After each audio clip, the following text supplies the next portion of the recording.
Okay, we've established that we're getting fuel to the carburetor by watching it flow through our primer bulb and return lines. So we're going to pull our fuel lines off. We're going to loosen our gas cap because if the gas cap is tight, fuel will try to back up through here. We're going to pull our carburetor off.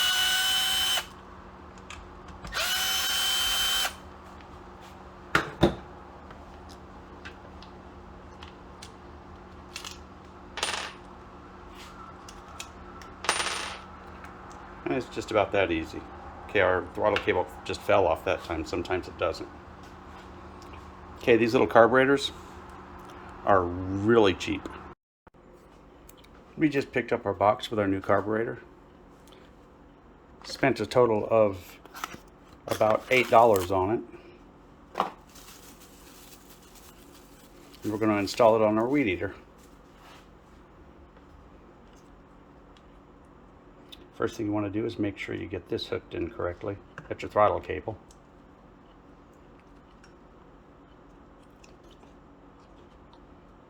Then before you put the gasket on, you want to put the bolts in first and get the gasket sitting on the bolts themselves, because if you put it on this surface here, you'll never get it to line up correctly. And you know there's a little hole to the side here, a little breather hole. Make sure you've got a matching breather hole on your gasket.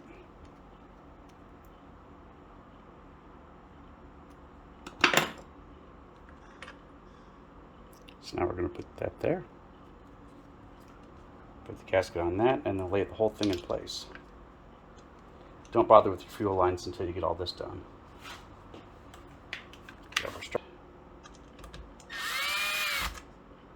And tighten one in just a little bit, just enough to make sure it's threaded.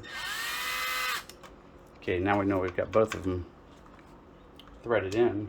That'll hold the gasket still for us.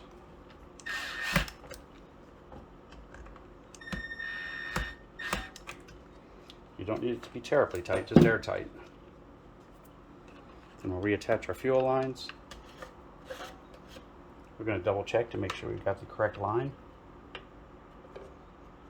Okay, now we'll attach our fuel lines. First our return line, which gets wedged up like that. We'll just go inside and pull on it a little bit. No, we won't. If it gets wedged up like that, we'll just push it back in. There we go. Now attach our fuel line.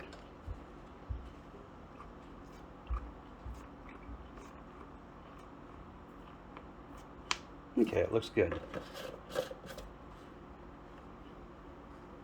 Now for the big question, will it start?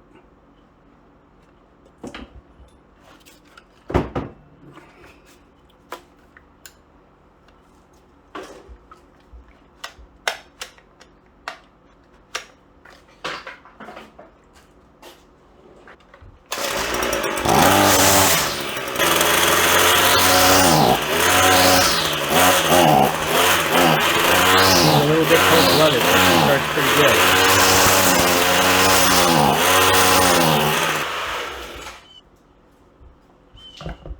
And this works like a charm. The only thing it needs is an air box now.